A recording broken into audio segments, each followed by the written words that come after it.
Now, Gino Vannelli has a special place in my heart because my sister, Tracy Sterling, this was her to die for. I know every song Gino does because I had to listen to my sister's radio and the record player playing at, I think about when we were growing up, we probably wasn't really that loud, but we thought it was really loud. So how are you, Gino? I'm very fine, Lance.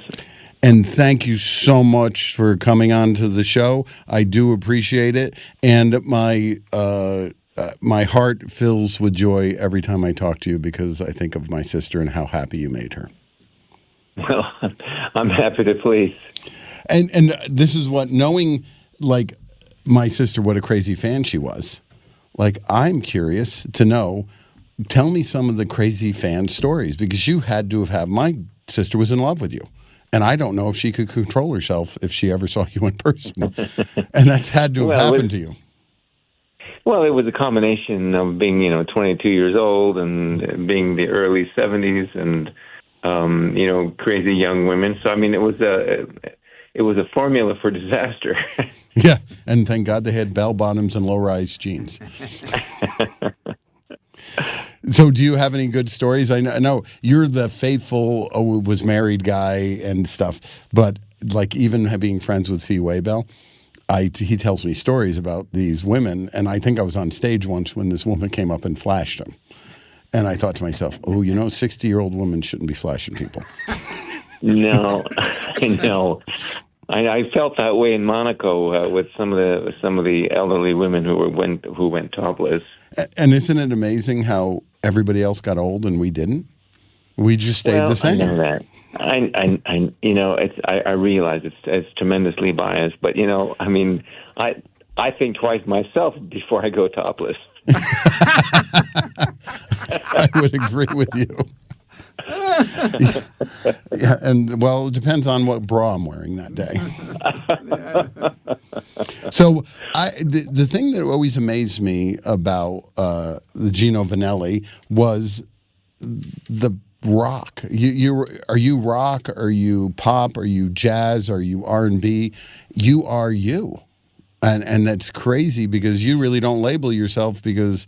Earlier today, someone said, "Oh, he's yacht rock," and I was like, "I don't think he's yacht rock." And what are your feelings on that? The Gable. You get thrown in categories because people like to put other people in niches so they could understand them. But I mean, to be very, very truthful, those who know me well know that it's kind of hard to categorize for a few simple reasons. My brothers and I grew up in a household filled with music. My father was quite eclectic. He was a big band singer, so I knew all the big band singers and the big bands at a very early age. He was also an opera and classical music buff, so I knew all the opera singers and much of the classical composers. And, of course, my dad was also, a jazz buff, so he loved Coltrane and Miles and Sonny Rollins and all those, Duke Ellington, so on and so forth. So the house was filled with jazzers, too. And, of course, my brothers and I, by the time the British invasion came around, culturally, we were interested. We liked what Lennon McCartney were saying. We liked what the Stones were saying. So there was something about that was appealing to us, too. So there it went. Then to add to that, my father and my mother were both really good dancers, and they loved to dance to Tito Puente and Tito Rodriguez, all the Latin American music. So we were really introduced to, the merengues and cha-chas and salsas and things like that, which really are a world of their own. Little known fact was I was voted best dancer in my high school. Really? Yeah, because I was really addicted to the swing. So that's funny that you said that you loved that because I grew up and I don't know if anybody knew this. I was Frank Sinatra's promoter, and I was Frank Sinatra Jr.'s promoter, and that's what I love the Crooners. They got me my start. I thought you were going to say partner and dance partner. Oh no, no, it was the Crooner. The dancing, I only learned to dance because I realized being a football guy, that was the only way I could get girls, is if I could dance. Of course. That and have a couple of good-looking dogs. Yeah, that's true. So when you play a concert, like when you're coming up and you're thinking of a concert, you've played clubs that hold like under 2,000 people, like for me, and you've also played amphitheaters and huge places. What's the difference? Like to me, I'm spoiled. I love clubs because you're so close and you get to see everything. What is as a performer? I would like to. I do like to see artists in clubs. I mean, I would have been there to see, Jeff Beck at Ron Scott's, when he did that video, with the great band with Vinnie Colaiuta, and that'd be a really a treat to be in a 400-seat place. But for me as an artist, I just, we rehearse, we do the show that we do. For me, every night counts. I really listen to myself closely as I'm singing, and I like to put on my best, whether I'm playing for 100 people or, 10,000. Yeah, but like your connection with the fans, because when you can see their eyes, because I think that you're kind of playing to the same like direct people that just around the front of the stage, because I always brag about the Canyon clubs because the farthest seat in the house is 70 feet away from you, and we love that. It's a bit different, Yeah.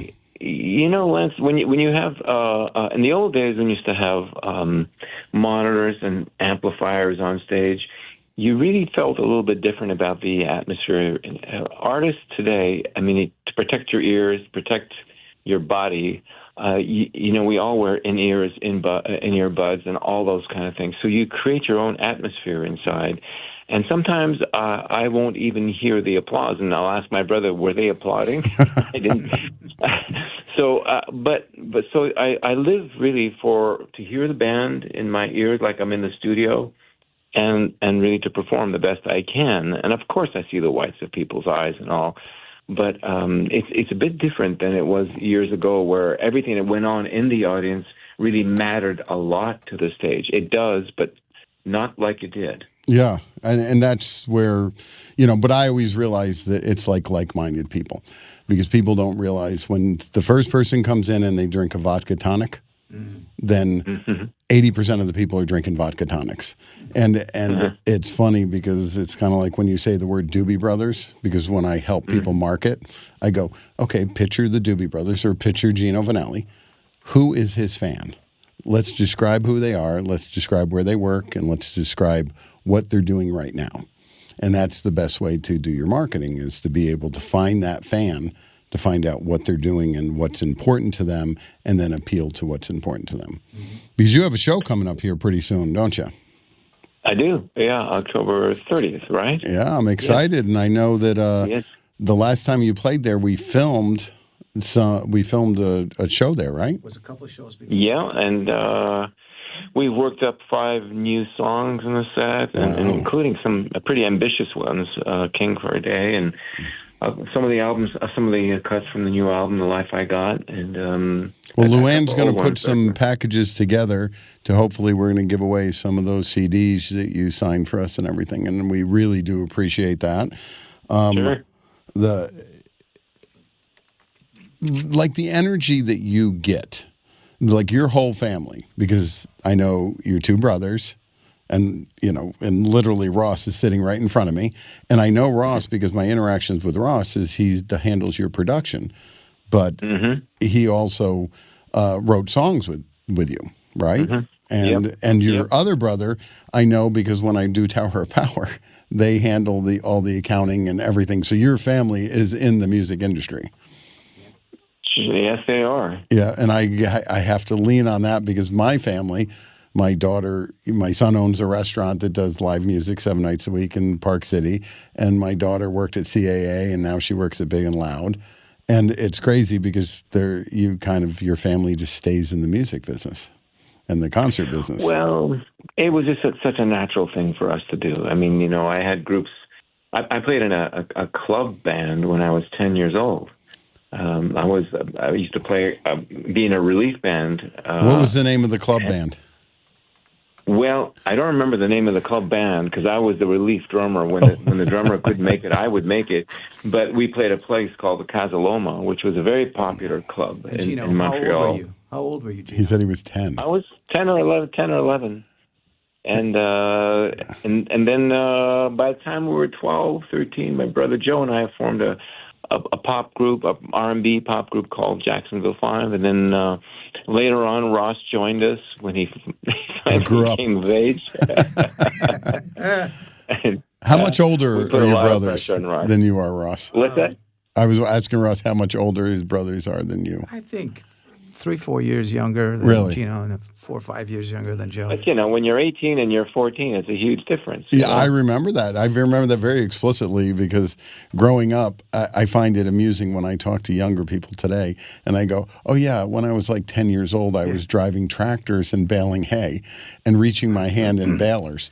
And I think to myself, if you did that to your kid today, we'd be in jail. Yeah, You feel like you can't do that. that's true. And think about, like, my parents don't know what happened to me. I would wake up in the morning, get up at 6, 7 o'clock, and then I would come home at night. They didn't know if I went to school, what I was doing. That's for us too. I mean, because we on the weekends we just go play hockey, especially in winter months, and we'd be gone 8 o'clock in the morning and come back, maybe for lunch, and then just come back when it was dark. And look, we survived. But I don't think that might happen today. But you know what? No. Everybody, I'm sure that our grandparents look at us and think we're soft. Who knows? Who knows? Yeah.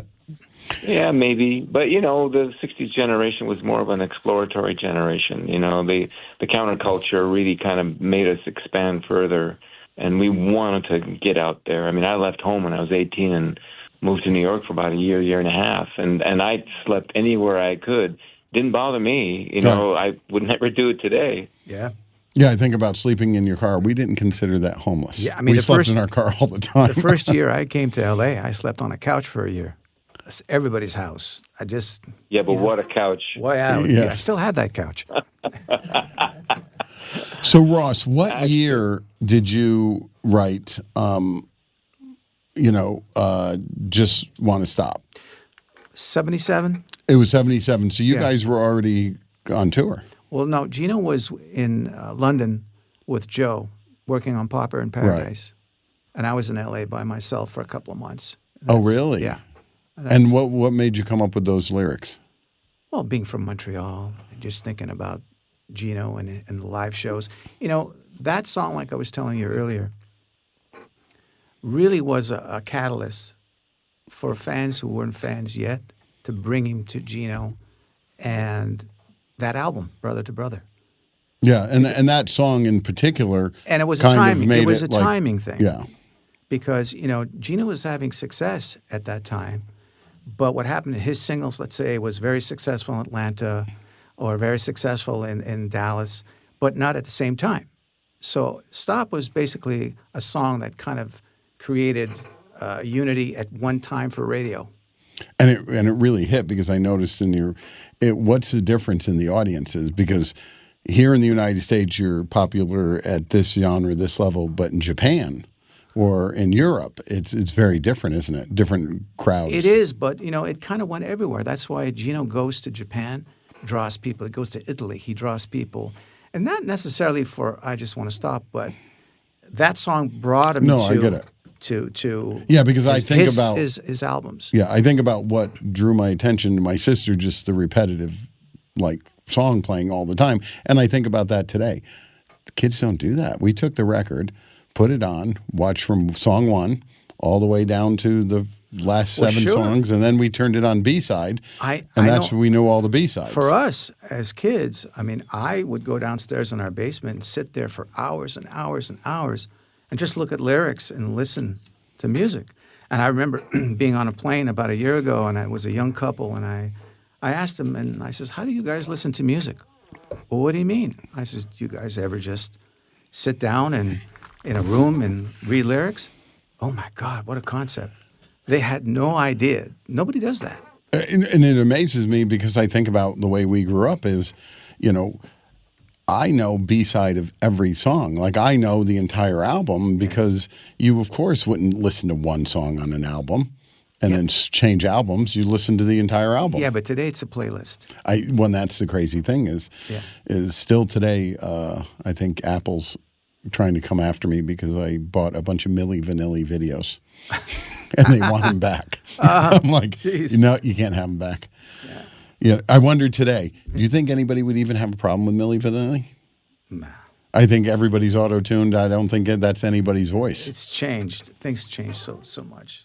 So with Gino, I realized, like you talked a little bit about this, like there's the studio energy and there's the concert energy. So your goal when you're doing concerts, Gino, is to actually, focus on the music so that it's perfect every time. Well, yeah, I think mainly because I think I have a very discriminate, fan base, and they listen. People comment, I like this about that and that about this. I agree. It's not just people come to party and have a drink, and people really come to listen. I mean, if you go see a Steely Dan concert, you'll be listening. You're not just going to be dancing around and partying. So certain artists mean certain things to certain people, and when we perform live, people tend to listen. Yeah, and I can tell Ross and I always have this relationship where wherever I put the sound, he never likes it. He always moves my front of house soundboard. He's obsessed with moving it. Next time, that's why when we build our new studio, I'm going to have you come in first to critique it. I'm there. Before. I'm there. Because when you play the Saban, which you're playing again, that's where you always move the sound booth right into the center. And how much you want to bet they forgot to kill those seats again? It's okay. We'll do it everywhere, anywhere. Yeah. Now, Gino, you've played in with orchestras, and you've played basically with a small band or solo on a piano, haven't you? Yeah, when in 07, 08, I moved to the Netherlands for a year and a half, and I really learned how to put a 90-minute, an hour and 45-minute show together, just piano, voice. And it was some doing. I never thought I could do it, but I did manage. And there's a lot of talking, a lot of storytelling, a lot of background, but it can be done, and I had fun doing it. I also learned how to do master classes at some of the conservatories there, and I played with the Metropole Orchestra, which is a 60-piece orchestra from the Netherlands. We did many concerts, and then I did trio gigs and all. So I mean, I've kind of done it all. I've done some classical. Like about a year and a half ago, we did with the Quebec Philharmonic at the Maison Symphonique in Montreal, and that turned out to be really a lot of fun to do because they're really a great classical orchestra. Amazing show. It was an amazing show. Yeah, and it was just, they gave me the rehearsal time. That's the key, Lance. Well, you're originally from Canada, right? Montreal. I was born and raised in Montreal, yes. I think my wife is in Montreal today, or no, Vancouver. She's filming the Camp Rock thing. I see. So, well, if she was in Montreal, you'd be broke because she'd be shopping. Yeah. I know that. Great clothes in Montreal. Yeah, and they are expensive. So the funniest thing is what I like to tell people, because like in my lifetime, because we're all about the same age, think about like when we started, how people made money in the music business. Now today, because I'm friends with like Mac 10, and like he was revolutionary because he owned his own label. Mm-hmm. So he owned all of his own music. But that's not the way it was. It was these huge, because there's a great story about how Gino got signed to A&M, right? Yeah. So what's the question? The question is, tell us about how you got signed to A&M. Well, I spent a year and a half trying in New York. As I said, I slept many nights on park benches, on people's porches that they didn't know. This kid from Montreal was sleeping on their porch. But I got real close. I mean, Capitol was interested, RCA was interested, and I managed to finagle my way into their offices. But no banana. And but a year later, my brothers and I put a group together, and we made some money and put together demos, and I decided to go to Los Angeles, and I spent almost 4 months there. And almost a no-go, and we were out of money. My mother sent a few dollars to Hollywood, Florida, by mistake, and we only had $5 left in Joe and I in our pockets, and between the two of us. And I remember waking up that morning and thinking to myself, there was no way I was going to leave. And so I walked along Sunset Boulevard about 5 o'clock in the morning. And I noticed there was a church, I'm not sure, close to Vine, that was open. Doors were open while it was still dark, and I went inside, and I hadn't been in church for about 20 years, maybe more. No, I was only 21 at the time, so maybe about 15 years or something like that. And I sat down and fell asleep, and I woke up around 9:30, 10 o'clock. And odd thing, I mean, this is sort of a transpersonal experience. I knew exactly what I was going to do, how I was going to do it, where and when. And so I just ran back to, in that time it was called, I think, the Orange Motel. Terrible place. It was hookers and wannabe musicians, you know. I worked at Wall Bombs at the time when you were there. So yes, trust me, I know. It was pretty funky, but you know, it was $5 a day. So what do you want? And so I grabbed my guitar, took Joe with me, and we parked ourselves in front of A&M Records, which was the old Charlie Chaplin studios at the time. And I didn't know what I was doing. I just stood there in front of the gates, and the guard, later he introduced himself as Johnny, walked down from his little tower and said, you know, this is private property. I said, I know it is. I said, but not now. I said, I'm on public property. And so anyways, 2 or 3 hours later, I saw Herb come out of his office, walked across the parking lot, and I said, that's exactly what I had seen while I was asleep. And so I just dropped my guitar, ran past the gates, and of course, Johnny chased me, unholstered his guns. I said, I think I'm going to be shot, but I don't, you know, in the dream, I think I lived. But so I reached Herb, grabbed his arm, and he kind of turned gray, and he said to me, what do you want? And before I could answer, Johnny hauled me away. And I gave Herb one last look, and Herb kind of summoned me over, asked Johnny to let me go. And he asked me, answer my question, what do you want? I said, let me just sing for you, for just play a few songs for you. I came all the way from Montreal, and I said, I think you'll like what I got to show you. Wow. He looked at me for the longest time. I mean, it was, talk about a pregnant pause. Must have been triplets. Yeah. And he just said, okay, come back in 30 minutes. And of course, Johnny was swearing at me under his breath like I got away with murder. And so he wrote out a little pass. I went home, to the motel, and I practiced a little bit.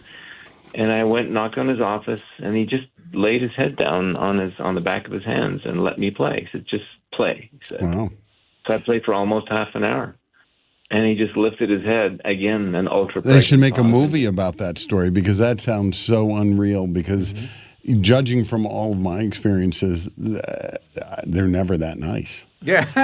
You know, and I want to thank. We're going to take a commercial break here, but I want to thank Kettle One, and we'll be back right after these. Thanks.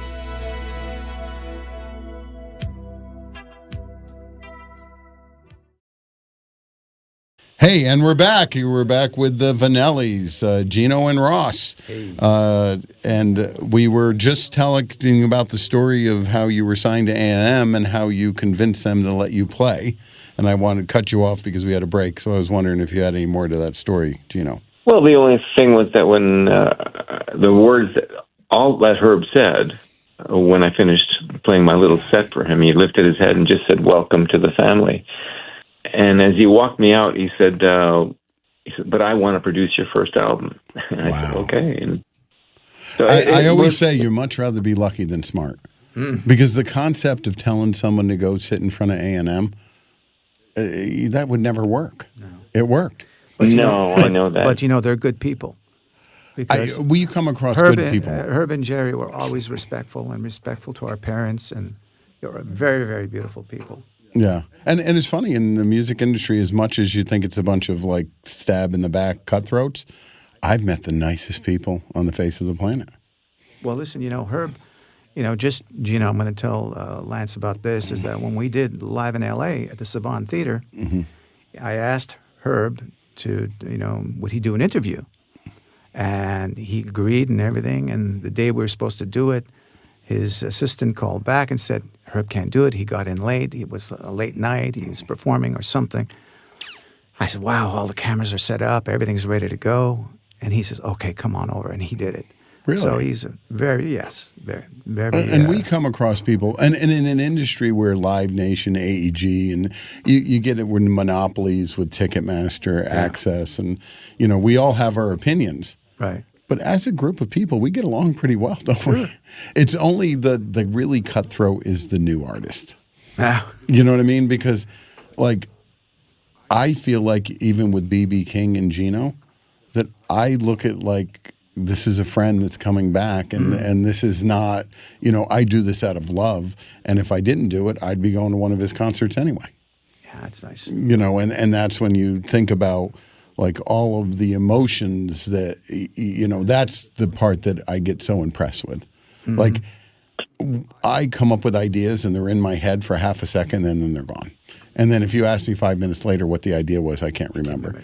So, but when you write music, you basically are taking that snapshot in my brain and permanently ingraining it as an item. And I always thought that that's why I get so impressed with music writers and the people that can sing, because I've seen 100 people do the same song and one person it's a hit and 99 of them it's a dump. I mean, do you feel that way, Gino? Because like I think certain music fits you so perfectly. It's not just about your hair. It is really, truly. That's the reason everybody at least loved, because I used to have Gino Vannelli hair. and then people, being a bald guy now, it's really hard for them to conceive of. I had hair, even when I ran House of Blues, right? I had hair down to the middle of my back. And then it all fell out. And then I started running a business. Lance, sometimes when I'm on stage and I'm singing these songs, whether it be Living Inside Myself or I Just Want to Stop or whatever song I'm singing, sometimes what goes through my head is that, what was I thinking when I wrote this? This is difficult to sing. And so after all these years, 1981 was Living Inside Myself, and certain songs I sing, Keep On Walking, all the way back to 1975. There's still a challenge for me to sing. And being that they're a challenge continuously makes it interesting for me. So people ask me the question, maybe you were going to ask me, do I ever get bored singing some of the same songs? Yeah. I don't at all. First of all, we always tweak the arrangements, and the band always brings something new to it. But for me, like I say, they're so challenging that I have to really work up to each tour. Who's in your band today? Can you describe who's in the band today and what their parts are? Well, they're my Portland band. I mean, we got an 8-piece band, 3 horns, and rhythm section, and they're a bunch of great guys. I mean, they've been with me for 15, 17 years. Wow, that's crazy. That when you think you've been together, that's like a family. Mm-hmm. Yeah, it is. Yeah. It is, but that's why we gel so well together, and we don't have to look at each other, and we just play. And because the next question up, believe it or not, is how do you feel about playing your classic songs? Because when I do Todd Rundgren, who's a friend of mine, he hates singing Hello, It's Me. And I'm like, you can't do it. And what did he do, Luann, that one time? He goes, if anybody came here to see Hello, It's Me, go see Lance, and he'll give you a refund. Oh, my goodness. He thought he was the funniest person on the face of the planet. And, of course, it wasn't funny to the ticket buyer. Well, then he sang the Hello, It's Me. Yeah. but I don't know if you know the story with Todd, is he lived in Woodstock, and where I grew up, and I used to break into his barn, which I thought should have vegetables in it, and really had a very expensive studio. And that's why Todd used to chase me around, because he thought I was breaking into the studio. I was trying to steal celery. I was not trying to steal. So, but with Todd, he would not hate to sing Hello, It's Me. And I thought, from a fan, when Gino plays, I'll stand on stage and look at the crowd, and I get off on their faces. I get off on the fact that they are just in love, and they're just so happy. Because I remember Casey Kasem always said, music brings you back to the best times in your life. And when Gino was talking, 1981 was the year I graduated high school. But there's also one thing when an artist can perform and still perform at a high level. Mm-hmm. The fan gets emotional because the performer's performing at an incredible level, and I'm not just saying this because Gino's on the line. But Gino can do that. Right. And that's the difference, because the number one complaint we get is the other way around. Gino sings as good, if not better, than he did when he was 25. And I know, because I've been listening to Gino since I was 10 years old. In my mind, I always feel that I could play football the way I used to. Mm-hmm. But I pretty much come to the term that if I ever went out there and they hit me, I would probably fall into five pieces. And the other thing, too, is that since Gino's created so much, his show is really all him. Yeah, it is. That his heart and his soul is on the stage. Well, I think we should do something where, Luann, can we put a special call to action or discount code out there? So if you buy this and Gino, do you have any word you want to use for your discount code? I'm not in that business, Lance. So I'm going to put feelings as the discount code. No, please. Oh my God. Oh, hey, let's do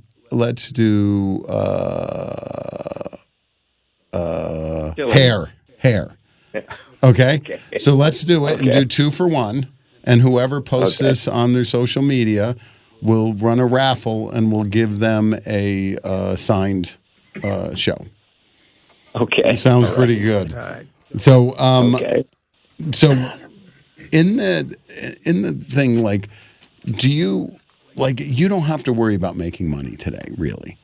But when people first started, it was, remember, the record labels had you over the barrel because they gave you money and then you had to pay them back. They give you these advances. No, it's not exactly that. The artist should not play the victim when it comes time to the old record companies and how they handled and mishandled artists. First of all, artists knew very well that there was blood in the water. And there were dead bodies in the water, because there were a bunch of sharks. And so when you went swimming in that red water, you knew you were going to be bit. But the money was tantalizing. So artists would go and take the millions of dollars from these guys. And then, you cannot complain and saying, oh, they're making me do this, they're making me do that, if you take the money. Right. The best scenario is you try to have an understanding, and then if it doesn't work out, just get out. Then say, I don't want to spend your money anymore, and you don't like my product, whatever it is, and then let's just part ways. The problem is with my situation in the early 80s with Arista Records is that it got personal. And that when it gets personal, then all bets are off. And so I was blacklisted for a while, for 2-3 years. Other record companies wanted to sign me, but the head of Arista didn't want and threatened any other company that would sign me would get sued, and all that kind of stuff. Yeah. But the best thing is to look at it like we were all in it. It was a time where artists were looking for the most, to be paid the most. Right. And when you're paid the most, you're going to owe something to the piper. Well, the crazy thing is that, like what you were saying, when it was vinyl and radios was your means of having. Now it's streaming and social. And I always thought, like, Apple Music, I never really trusted them because I would hear these numbers that the bands, the musicians were not getting paid, or they were getting paid like I was paying $1.98 and they were walking away with 13 cents. Mm-hmm. And that's the kind of thing. Kind of like that. Yeah, and that's the kind of thing that today, if you had advice, like if you were talking to one of your kids, which I know they're not in the music industry, but if you were talking to one of your kids, how would you tell them? Because it's funny, I ended up doing what I did because of House of Blues. You know what I mean? I was running hotels and I got sucked into House of Blues, and then I started House of Blues, and then I got involved and I realized I went from taking my skill set I learned at hotels and applying it to something I love to do. Which there's a parable I would tell you. There's a story about a guru, and a neophyte visits the guru and he says, I want to know what God is. And the guru just tells him, shoos him away, go away, go away. And for 10 years, he asks the guru the same question. Each year he comes back. And on the 10th year, the guru takes the neophyte and says, come with me. And they go to a pond. And he says, look deep into the pond. And then he grabs his head and he puts it in the water and he holds it there until he's almost drowned. And he says, when you want God, he says, as much as you want the next breath of fresh air, then I'll teach you. Ah. So what I would say to the upcoming artists is that you gotta want it really, really, really bad. Yep. Because you don't know when the break will come. And you just, when people say you got to have faith or you have to pray or be spiritual about it, what you really mean is that you have to find a way to have staying power. It's funny because you just brought that up, and that's exactly when I say people are lucky. No, people aren't lucky. You're either open to the opportunities, which people make you think you're lucky. Right. But if you're not open to the opportunity, then stuff doesn't happen. So what you're saying is the same thing, that skill and that there. My thing is, it's kind of like being in my business. It used to be I was paid by the record companies. People forget that. I was paid where they would do these massive ticket buys because no one cared about live performance. And now that's how you make your money. Is through live performance. And that's the way it should be, because even during the pandemic, I remember everybody gambling and saying, oh, people are going to watch, concerts on their computers. No, they're not. Yeah, and yet they tried to convince us of that, didn't they? And it's the farthest thing from the truth. Yeah, no, it's awful. I saw a couple, and it's just terrible. Yeah, it was. The one thing, the pandemic was horrendous for me. It wrecked everything of my life. But those drive-in movie theater concerts were a lot of fun. I have to be truthful with you. That was a lot of fun doing that. We didn't make any money. We lost our butts on it. But it was fun doing that because it was like all the neighborhood, all the friends were out there and they were all having fun. And you knew at sellout, we lost pretty much 50%. So it wasn't like it was going to help anything. And we did those in Oxnard and Montclair. And Montclair, it was fun. Well, Lance, you got passion, and you got a real feel for music, and that really goes beyond someone who's just in the business, because that keeps you going in ways that you can't imagine. There's no calculations for that. Right. No, I get it, and sometimes I have to control myself because sometimes I'm fanboy, and yet I'll accuse every one of my talent buyers for being fanboy. Who is the jazz guy that we played at the Starlight Bowl? Kenny G, yeah. Kenny G came, and my talent buyer at the time looked just like Kenny G. And all that was like him spending all his time. And you must be, because I remember we did an Air Supply concert where the Air Supply's wife came, and there was a stalker that was there. And I spent the entire day chasing the stalker for the lead singer's wife. What? Yeah, because she was afraid the stalker was going to come and grab him. Jesus. It's if anybody ever, how many times people sneak in alcohol and nowadays, because talking about changes, the new generation doesn't drink that much anymore. They're all doing Molly and pot and all kinds of stuff. And I wonder, because that changes, because it used to be about bait and switch. Here, come see Gino Vannelli, buy a steak, order liquor, service charge on the ticket. That's how I made my money. Nowadays, you can't make money on food, and you can't make money. And beverage seems to be more of a liability than it is an advantage. So Gino, tell us something about you. What is your favorite food? Oh my God! How about a left turn? But I tend to eat more of a Mediterranean diet. That's just really what I gravitate towards. I was always that way.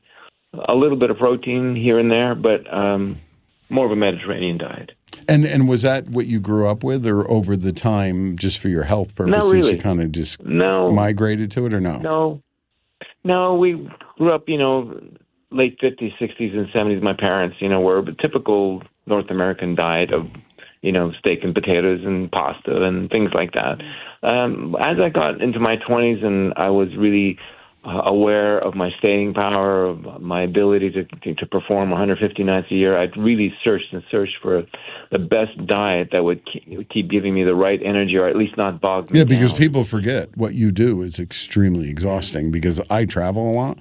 and I am so exhausted. I can't even imagine you travel 150 dates a year. Oh. And Well, it was very, very, very exhausting at that time, and we were crazy to do it. But I'm glad we did do it. And even today, I mean, when you got to travel, sometimes to get to Florida, you got to do a connecting flight from Portland, and you're traveling for 10 hours, 12 hours, and the next day you got to perform. Right. So you better make sure that you have accumulated energy that in reserve, so that you get up on stage and you feel great. Yeah, I know. So everything counts. Mm-hmm. Yeah, and the crazy thing is, I found this company called JSX. Have you guys heard of them? JAX? No. It's a private jet company. Oh. And the prices really aren't that bad. You know, I fly back and forth to Salt Lake or Vegas, and it's like, $298 round trip. And it's a private jet. You get on with 33 other people.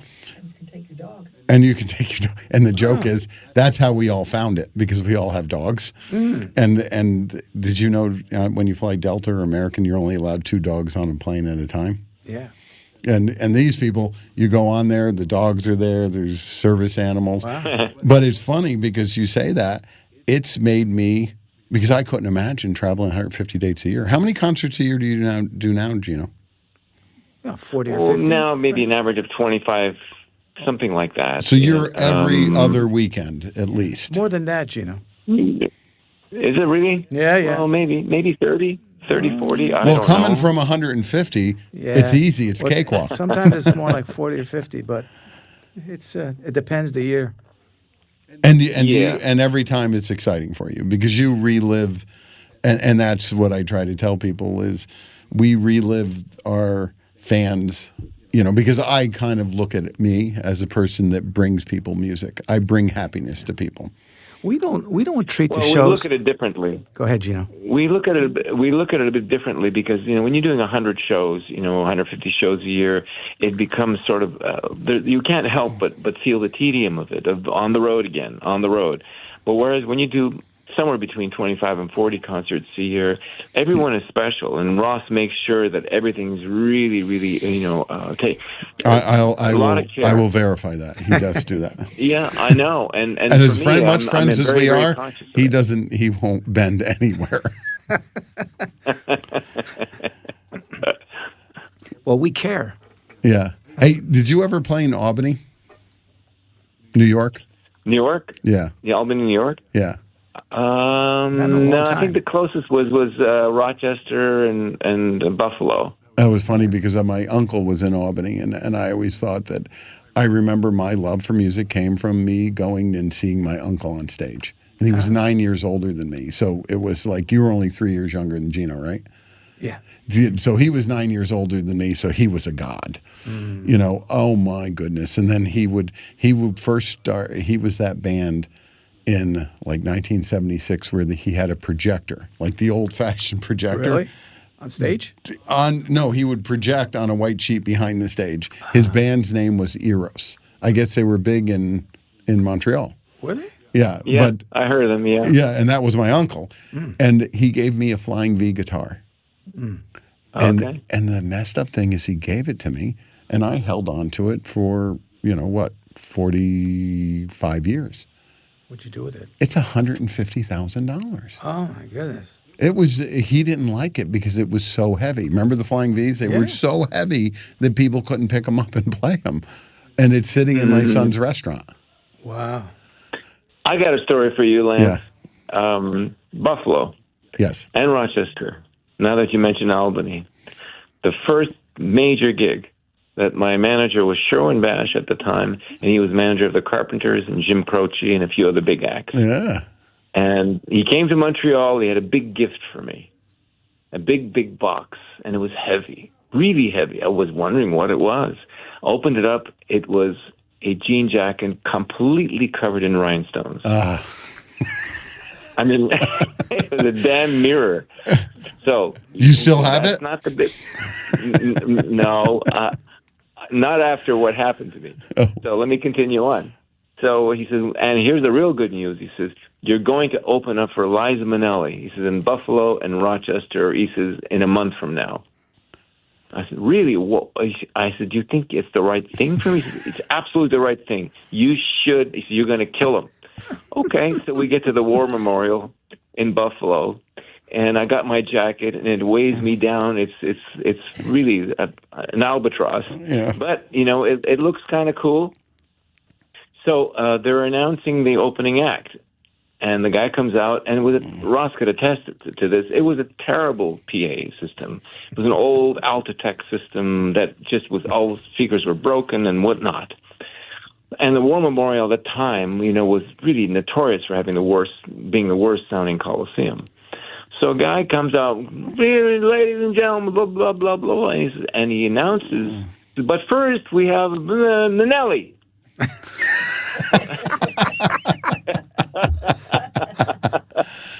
So people just hear Ellie, they figure, well, Liza's coming out.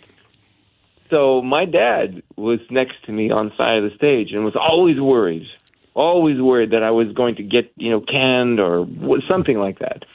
And so I looked at him, people were cheering on. I said, you see, Dad? I said, don't worry about your boy. So I walked on stage. And people couldn't see that it wasn't who it was because my jacket was so damn bright that people were blocking their eyes as if they had a UFO experience. That was your first impersonation concert. So as reality settled in and they realized that it was not Liza, I started hearing like what sounded like a ooh, ooh. They're slowly figuring it out. It was a boo. And then it really hit home when I got a beer can on the head. I remember telling people about that. But first, we're wrapping it up for today. Thank you so much, Gino. I really do appreciate you. I love every time you play. And, we'll have that special 2-for-1 concerts out there. And thank you, Ross, for always making him sound perfect. And thank you to Kettle One. And thank you to KABC, where music meets soul. This is Lance Sterling. Have a great week.